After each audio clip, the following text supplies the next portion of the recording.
भक्ति प्रश्नोत्तरी कार्यक्रम प्रारंभ किया जा रहा है। आइए हम भक्ति संबंधित प्रश्नों को श्रवण करें। श्री राधे राधे गुरु जी, आपके श्री चरणों में कोटि कोटि दंडवत प्रणाम।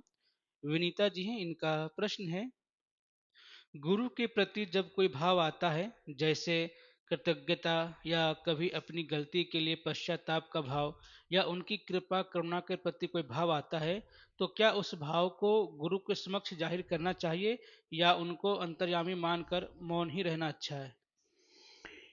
यदि वो पूछें तब बताना आवश्यक होता है, और यदि नहीं पूछते हैं तो बताना आवश्यक नहीं। अपने अंदर उसको छिपा कर रखिए और किसी को मत बताइए।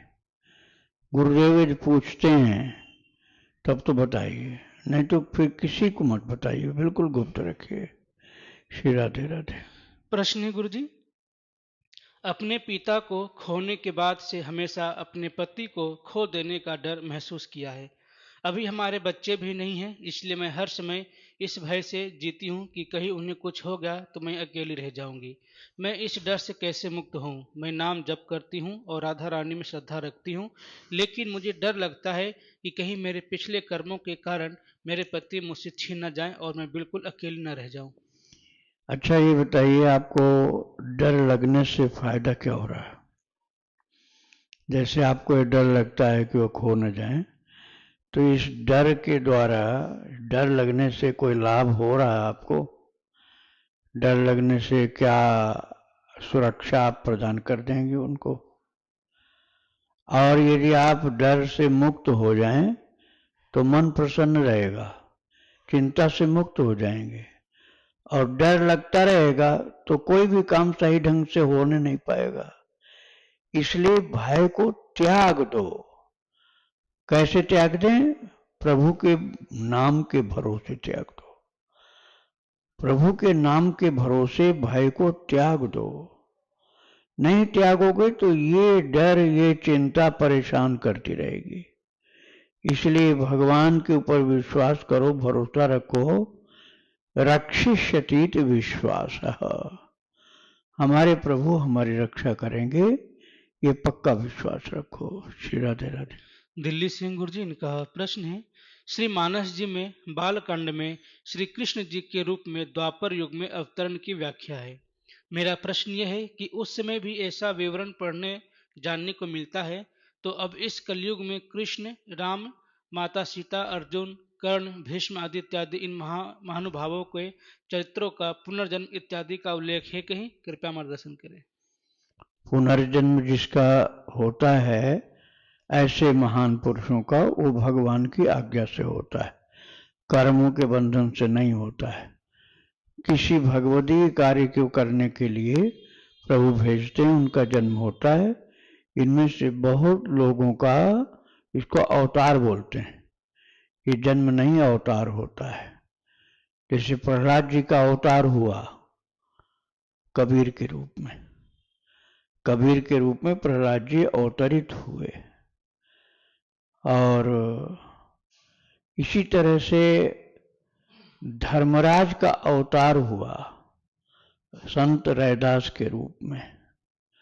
तो ऐसे अवतार भगवान की इच्छा अनुसार प्रभु की सेवा, उनकी आज्ञा का पालन करने के लिए ये अवतार हुआ करते हैं।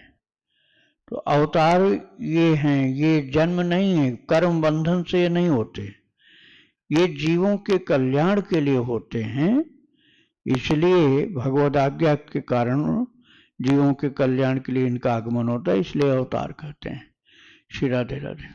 इनका अगला प्रश्न है, धरती पर सर्वप्रथम तीर्थ स्थल कौन सा है एवं प्रयागराज को ही तीर्थों के राजा की संज्ञा देने के पीछे क्या कारण होगा?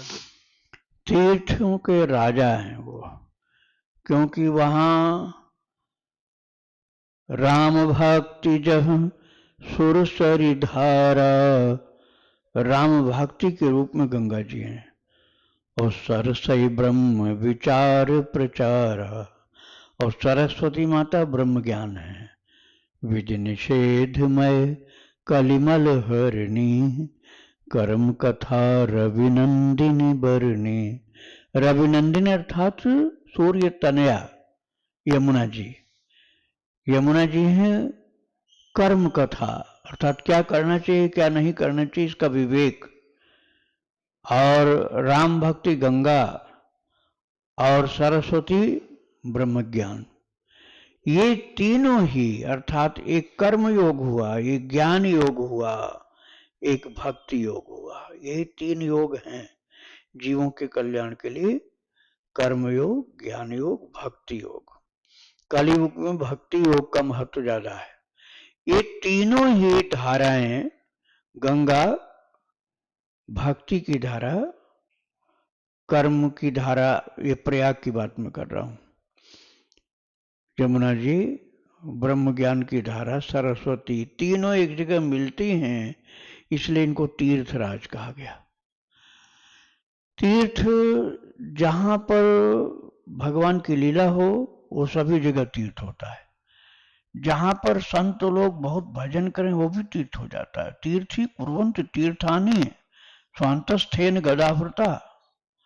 भगवान जहां अपने चरण कमल विराजमान कर दें वो स्थान तीर्थ हो जाता है। महापुरुष जहां पर जाकर खूब भजन भक्ति करें वो तीर्थ हो जाता है।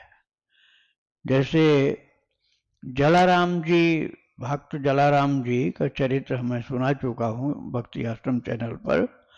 वो रहते थे गुजरात में वीरपुर नाम की जगह पर, तो वीरपुर तीर्थ हो गया। उसके पहले, उनके आने के पहले तीर्थ नहीं था।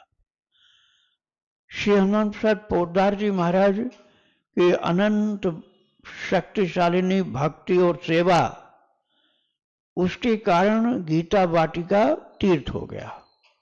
गीता वाटिका गोरखपुर में है, वहां पहले कोई तीर्थ नहीं था, लेकिन उनके कारण तीर्थ हो गया। उन्हीं के कारण बड़े बड़े सिद्ध महापुरुष वहां आकर के रहने लगे। श्री जयदयाल गोयंदका जी, राधा बाबा, श्री अखंडानंद जी महाराज, श्री सुदर्शन सिंह चक्र जी महाराज, चिम्मन लाल गोस्वामी, ऐसे बहुत से संत रहते थे, भक्त रहते थे। तो ये तीर्थ भगवान लीला के कारण या महान भगवत भक्तों के कारण होते हैं। उन सब तीर्थों का राजा कहा गया है प्रयागराज को। लेकिन जब वहां महाकुंभ लगता है तो श्री वृंदावन धाम नहीं गए, श्री अयोध्या जी नहीं गए, तीर्थ होने पर तीर्थ राजा के पास नहीं गए। तो उन्होंने शिकायत की भगवान से कि प्रभु मैं तो तीर्थों का राजा हूं, ये लोग क्यों नहीं आए? तो भगवान ने कहा तुम तीर्थों के राजा हो, मेरे घर के राजा थोड़े हो। अयोध्या जी और वृंदावन मेरा अपना घर है, तो वहां के राजा नहीं हो, इसलिए ये नहीं जाएंगे, तुमको यहां आना पड़ेगा। तो तीर्थों के राजा हैं लेकिन ठाकुर जी के धाम से बड़े नहीं हो सकते हैं। श्री राधे राधे। गुरुजी, इनका प्रश्न ये भी था कि धरती पर सर्वप्रथम तीर्थ स्थल कौन सा है? देखो, एक राजा है, एक गुरु हैं, तीर्थों के गुरु एक हैं, तीर्थ गुरु हैं पुष्कर, पुष्कर जी। पुष्कर जी हैं विराजमान राजस्थान में, मीरा जी के जन्म स्थान के निकट में है। मेड़ता मीरा जी का जन्म स्थान है, और उससे थोड़ा सा दूर पर अजमेर के निकट में, मेड़ता और अजमेर के बीच में पुष्कर तीर्थ है। वहां पर ब्रह्मा जी ने सृष्टि के प्रारंभ में तप किया, तो वो भगवान की सेवा का कार्य था। इसलिए ब्रह्मा जी जो सृष्टि के पहले तप किए, तो प्रथम तीर्थ हुआ पुष्कर, तीर्थ गुरु जी हैं वो। श्री राधे राधे। इनका आखिरी प्रश्न है, नैमिषारण्य तीर्थ की मान्यता क्या है, इसकी महिमा क्या है? एक वैष्णव साधक के जीवन में इन तीर्थों के दर्शन, यात्रा इत्यादि कितने महत्वपूर्ण होते हैं? यदि यहाँ का तीर्थ करने जाएं तो क्या करें और कहाँ कहाँ जाएं? सबसे बड़ा तीर्थ है अपने अंदर अपने ठाकुर जी का दर्शन करते हुए उनकी सेवा करते रहना, उनकी लीला देखना, उनके साथ आनंद लेना, ये सबसे बड़ा तीर्थ है। लेकिन इसमें लगातार निरंतरता प्रीति की यदि नहीं है तो तीर्थ में लीला स्थलियां जो प्रभु की वहां का दर्शन करो। 88,000 ऋषि, सभी पुराणों का, सभी शास्त्रों का जो सत्र आयोजन किए थे वो नैमिषारण्य है। सत्रम स्वर्गाय लोकाय सहस्रम सममासत। और वहां भगवान का सुदर्शन चक्र, पहले ये लोग गए थे तीर्थराज प्रयाग, लेकिन वहां भरद्वाज ऋषि ने बताया कि इतनी बाढ़ आती है कि सब आपको टेंट बह जाएंगे सब, तो फिर कहाँ जाएं? बोले भगवान का चक्र आने वाला है, उस पर आप लोग बैठिए, वो जहां लेकर जाए वही आपको करना। 1,000 साल की कथा का आयोजन था। तो चक्र भगवान का विराजमान हुआ और जितने लोग बैठते गए सब विस्तार होता गया चक्र का। और 88,000 ऋषि बैठ गए चक्र पर, और फिर धीरे से प्रयाग से ऊपर उड़ता हुआ आकर के सीतापुर जिले में गोमती नदी के किनारे जंगल में उतरा। वहां चक्र तीर्थ नाम का एक सरोवर है, जिस जगह पर चक्र उतरा था। फिर सभी ग्रंथों का वहां पर सत्र हुआ। तो चक्र तीर्थ भी है। और मनु शत्रुपा ने वहां तप किया था, राम जी के अवतार काल के पहले की बात है। तीर्थवर नैमिष विख्याता, अति पुनीत साधक सिद्धिदाता, पहुँचे जाय धेनुमति तीरा, हर्ष नहाये निर्मल नीरा। धेनुमति माने गोमती, तो गोमती जी वहां बहती हैं। महाराज मनु शत्रुपा ने वहां तप किया था। भगवान सीताराम जी का प्रकट हुआ, बोले तुम कुछ दिन के बाद दशरथ और कौशल्या बनोगे अयोध्या में, मैं तुम्हारा पुत्र बन करके आऊंगा। तो मनु शत्रुपा की तपस्थली है, वो दर्शन करना है। चक्र तीर्थ, व्यास गद्दी, सूत गद्दी, और वहां पर बहुत सी तपस्थलियां, वो सब दर्शन करना। दधीच कुंड है जहां दधीच ने अस्थि का दान किया था। श्री राधे राधे। एक साधिका हैं ऑस्ट्रेलिया से, उनका प्रश्न है, मैंने राधा बाबा को गुरु रूप में स्वीकार किया है। उनके परिकर से मुझे गोपाल मंत्र मिला है, साथ ही महामंत्र भी। मुझे षोडश गीत का भी पाठ करना है। जैसे राधा बाबा बोलते थे, खुले आसमान के नीचे करो तो ज़्यादा फलदायक होगा। पर मैं ऑस्ट्रेलिया में रहती हूँ, यहाँ पेड़ के नीचे या खुले में पाठ करना पॉसिबल नहीं है। मैं फ्लैट में रहती हूँ, यहाँ पर छत भी नहीं होती है। कृपया मार्गदर्शन करें। अब देखो, जो चीज है ही नहीं संभव, उसके लिए तो सोचा ही नहीं जा सकता। अब आप यही करिए कि जिस समय आपके घर में कोई भीड़ भाड़ नहीं हो, आप अकेले हों, तो अकेले में आप बैठ जाएं पूजा गृह में, तो आपको खुली जगह जैसी एकांत स्थिति बन सकती है मन में। तो आपको खुली जगह में नहीं संभव है, तो घर में लोग नहीं हो, ऐसा टाइम देख करके आप क्या करो। राधे राधे। इनका अगला प्रश्न है, मुझे एक दिन मॉर्निंग में सोते हुए राधा बाबा की आवाज़ सुनाई दी, बिल्कुल साफ, पर ना तो कुछ याद है वह क्या बोले। फिर कुछ दिन बाद कमल माँ दिखी पीली साड़ी में, पर वो हमेशा सफ़ेद साड़ी पहनती हैं। मैं खुद को भाग्यशाली मानती हूँ जो मुझे राधा बाबा और कमल माँ दिखे। तो बहुत अच्छी बात है, कृपा है, संत कृपा हो रही, भक्त कृपा हो रही, भगवान की कृपा हो रही है। राधे राधे। अगला आगे कह रही हैं गुरु जी कि अ, गुरुदेव, मैं एक रिंग पहनती हूँ जो हमेशा बीच वाली फिंगर में होती थी। एक दिन प्रभु से खुद ही बात करती रही और रोती रही, फिर सो गई। पर जब नेक्स्ट मॉर्निंग उठी तो वह रिंग इंजमेंट फिंगर में थी। तो क्या यह मेरा वहम है या कोई चमत्कार था? हाँ हाँ, जो रिंग फिंगर है, अनामिका बोलते हैं, अनामिका, इसी में पहनते हैं। ठाकुर जी तो जहाँ पहना दें वही कल्याणकारी जगह है, तो उसमें उनकी लीला समझो आप। राधे राधे। इनका आखिरी प्रश्न है गुरु जी, गुरुदेव, मेरा कांता भाव है माधव के लिए। जब मैंने आपके चैनल पर गौरदासी जी का चरित्र सुना आज से 2 साल पहले, बड़ा रोना आया, जैसे प्रभु आज भी आते हैं अपने भक्तों के लिए। यह चरित्र 2 बार सुन चुकी हूँ और मन करता है कि इसको बार-बार सुनती ही रहूं। बिल्कुल आपने ठीक कहा, गौरदास जी का चरित्र आपको बार बार ही सुनना पड़ेगा। एक बार या 2 बार सुनने से नहीं काम होगा। अभी आपको लगभग हर महीने या 2 महीने बाद एक बार अकेले में बैठ के सुनना है। मीरा जी का भी चरित्र सुनो तो कांता भाव आपका और पुष्ट होगा। गौरदास जी का चरित्र भी उसी भाव का है। श्री राधे राधे। प्रश्न गुरुजी, अनहद नाद तक कैसे पहुंचना होता है? कृपया मार्गदर्शन करें। कैसे निरंतर नाम जप होने लगे? निरंतर नाम जप होगा नाम प्रेमी भक्तों संतों का चरित्र सुनने पर। जो निरंतर जप करने वाले हैं, जैसे पोदार जी राधा बाबा का नाम प्रसिद्ध है, आज जो हो उनका भी आप सुनिए। जो जप निष्ठा वाले संत भक्त हुए हैं उनका चरित्र सुनने पर आपका जप निरंतर होने लग जाएगा। और अनहद नाद के लिए कोशिश मत करो, है तो वो योग मार्ग का, लेकिन भक्ति में भी महत्व है। वो अपने आप भक्ति करने पर आपको मिल जाएगा।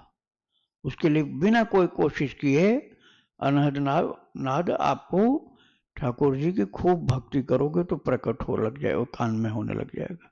राधे राधे। वाराणसी से इनका प्रश्न है, जनक सुता जग जननी जानकी अतिशय प्रिय करुणा निधान की, ताके जुगपद कमल व नाबाऊं, जासु कृपा निर्मल मति पाऊं। इस स्तुति की महिमा बताने की कृपा करें। ये स्तुति जो है स्वयं बता रही है कि इसका फायदा क्या है।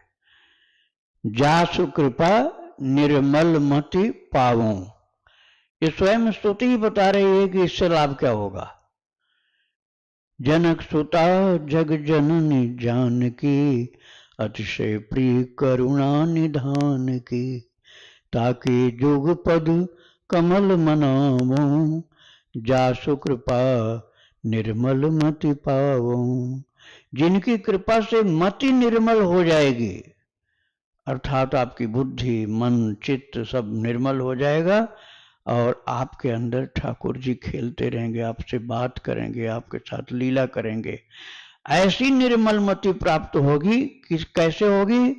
जनक सुता जग जननी जानकी अतिशय प्रिय करुणा निधान की।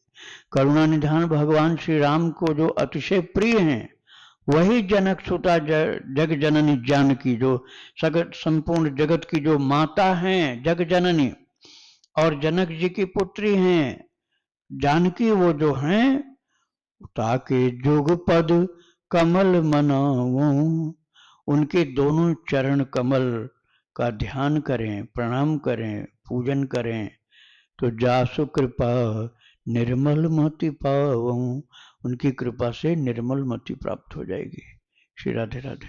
शिल्पी जी हैं, इनका प्रश्न है, गुरुदेव 3 मार्च को सूर्य ग्रहण 3:20 से 6:47 तक बताया जा रहा है, तो हमें 3:20 से लेकर 6:47 तक पूजा करनी है और ग्रहण काल में तुलसी की माला से नाम जप कर सकती हूँ, क्योंकि मेरे भी दीक्षा हुई नहीं है।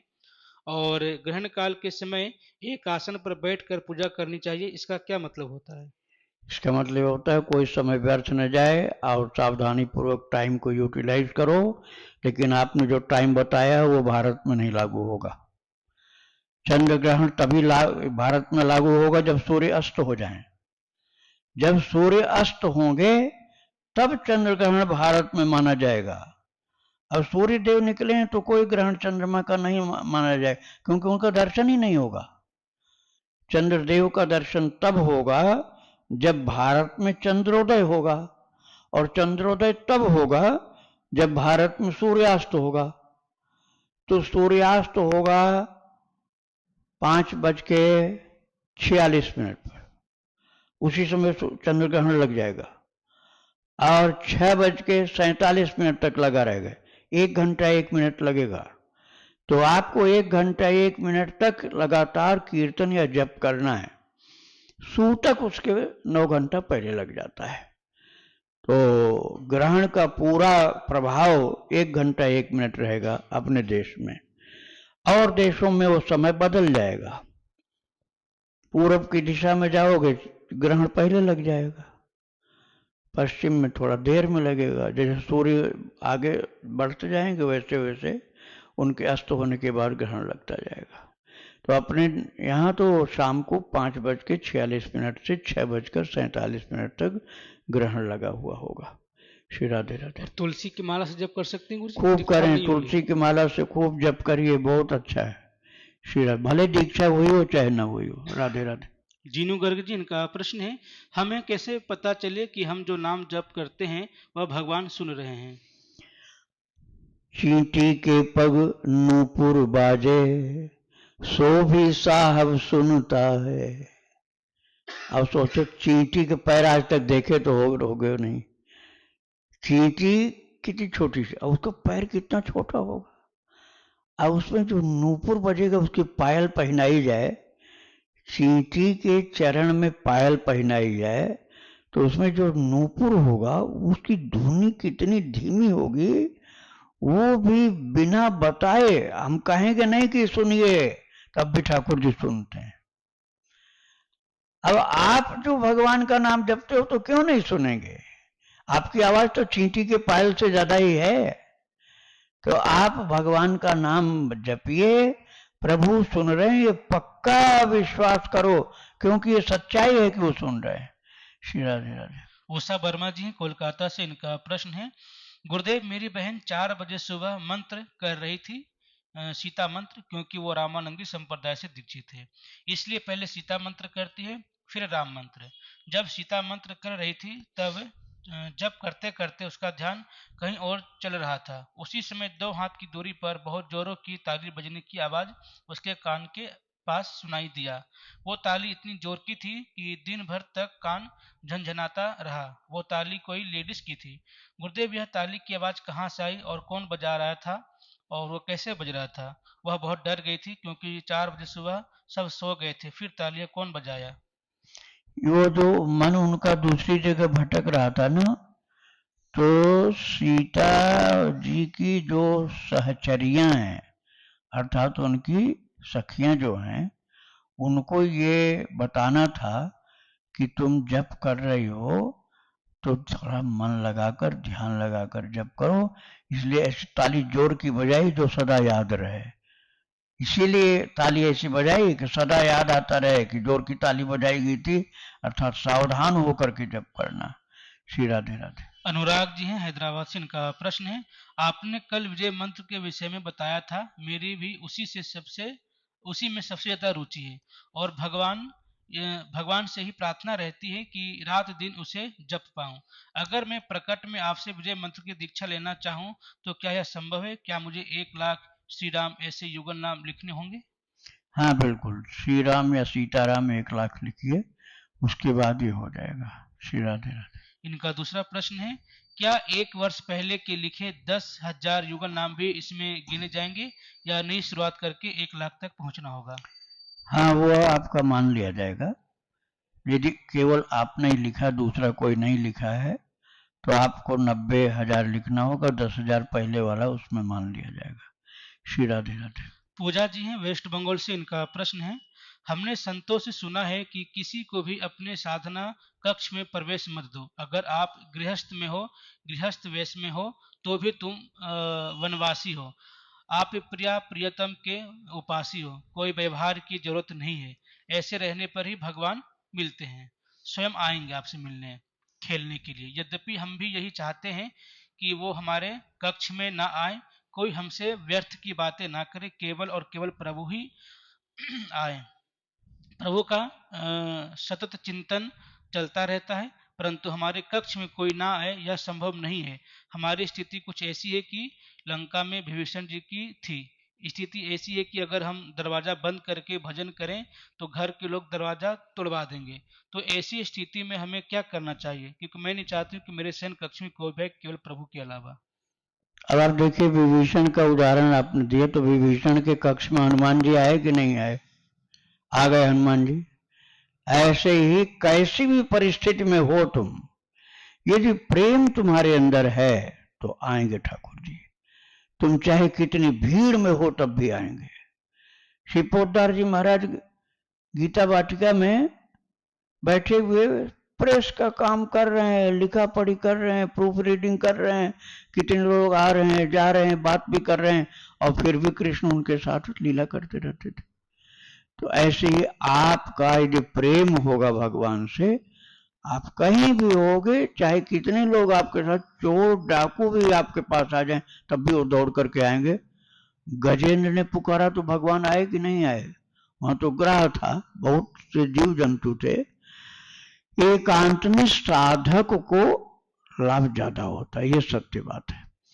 एकांत में जप ज्यादा होता है, लेकिन जब आपका खूब जप हो जाए, साधना हो जाए बढ़िया, तो आप भीड़ में रहो, तब भी ठाकुर जी आपको संभालते चलेंगे साथ साथ।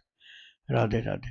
लेकिन जैसे गुरुजी अभी मान ली साधना काल में और या किसी से मिलना जुलना नहीं चाहती, अगर दरवाजा बंद करे तो लोग दरवाजा तुड़वा दें, और अगर दरवाजा खोल के रखे तो लोग आकर के व्यर्थ वार्ता करते, तो भजन में नहीं तो साधना। वहां तो आपको जैसे ऐसा माहौल है, तो आप ऐसे टाइम पर जब करो, जैसे रात में कोई नहीं आएगा आपके पास। जल्दी उठो, रात को उठ जाओ 12-1 बजे, कोई भी नहीं आने वाला। सुबह तक करते रहो जब, और जब उनके आने का टाइम है तो सो जाओ चुपचाप। आप उसी हिसाब से चलो कि आपके साथ कोई कर ही नहीं सके गड़बड़। राधे राधे। इनका दूसरा प्रश्न है, हमारे घर में लड्डू गोपाल जी की सेवा विराजमान है, तो जो हमें किसी ने भेंट दी थी, या यूं कहें कि हमारी मन की कष्ट उनसे देखा न गया हो, तो प्रभु स्वयं हमारे पास आए हैं, परंतु हमारा भाव प्रभु से ऐसा है जैसा मीराबाई जी का है। हम उन्हें अपना प्रियतम, अपना पति मानते हैं। क्या लड्डू गोपाल जी की सेवा करते हुए यह भाव रख सकते हैं? बिल्कुल रख सकते हैं, कोई संदेह ही नहीं। अरे ठाकुर जी तो वही हैं भाई, वो चाहे बड़े स्वरूप में दर्शन दें, छोटे स्वरूप में दर्शन दें, जो रिश्ता आपका देखो। कृष्ण की बाल लीला में वर्णन है कि बहुत सी गोपियां तो उनको गोद में लेकर पुत्र मानती थी, और बहुत सी शर्माती थी, लजाती थी, तो दूसरी पूछती तू लजाती क्यों है? बोली मुझे तो लगता मेरा पति है तो इतना छोटा सा, लेकिन मुझे यही लगता है कि मेरा पति है। तो अब नन्हे से बच्चे को पति मान रहे हैं वो गोपियां, क्योंकि उन्हें यही निरंतर दिखलाई पड़ता है कि मेरा पति है। तो उसमें कोई संदेह की बात नहीं। राधे राधे। अभिनव जी हैं आगरा से, इनका प्रश्न है, गुरुजी मैं पहले सिर्फ राधा नाम जपता था, अब मैं राधा वल्लभ नाम जपना शुरू किया है, तो मुझे कुछ दिन पहले स्वप्न में श्री प्रेमानंद महाराज जी के दर्शन में, इसकी क्या महिमा है, कृपया मार्गदर्शन करें। संत का दर्शन कल्याणकारी होता है। आप युगल नाम जपिए चाहे एक नाम जपिए, वो दोनों ही आपका लाभ ही लाभ करेंगे। राधे राधे। प्रश्न है गुरुजी, कल के प्रश्नोत्तरी में मैंने पूछा था कि मिलहि न रघुपति बिनु अनुरागा, तो अनुराग कैसे प्राप्त हो? गुरुदेव, आपने कहा खूब भक्तों का चरित्र सुनो। गुरुदेव, 5 साल से मैं आपके चैनल पर भक्तों का चरित्र सुनती हूँ, और लगभग 15 साल से भक्तमाल ग्रंथ का स्वाध्याय भी कर रही हूँ, और 12 महाभागवतों का चरित्र, और जो भक्त हैं बड़े बड़े, ऐसा लगता है कि मैं उनके जैसे नहीं हूँ, उन भक्तों के चरणों की धूल भी नहीं हूँ। अच्छा है, आपका यही भाव रहना चाहिए। आपके अंदर ये दीनता, ये निरभिमानिता, यही कल्याण करके आपको आगे बढ़ाएगी। और आप कहीं आप ये सोचने लग जाते अरे मेरे जैसा कोई भक्त नहीं, तब गड़बड़ था। तब आप पीछे चले जाते, आगे बढ़ने की जगह पीछे पीछे चले जाते। ये बिल्कुल सत्य है, यही भावना अपनी रखनी है कि हम महान महान भक्तों के चरण की रज के हैं, तो फिर आप आगे बढ़ोगे। ऐसी भावना कल्याणकारी है। भक्त चरित प्रतिदिन सुनो, और आप निश्चित ही आगे बढ़ोगे। श्री राधे राधे। वृंदावन विहारी लाल की जय। राधा रानी की जय श्री गुरुदेव भगवान की जय। श्री राधे राधे।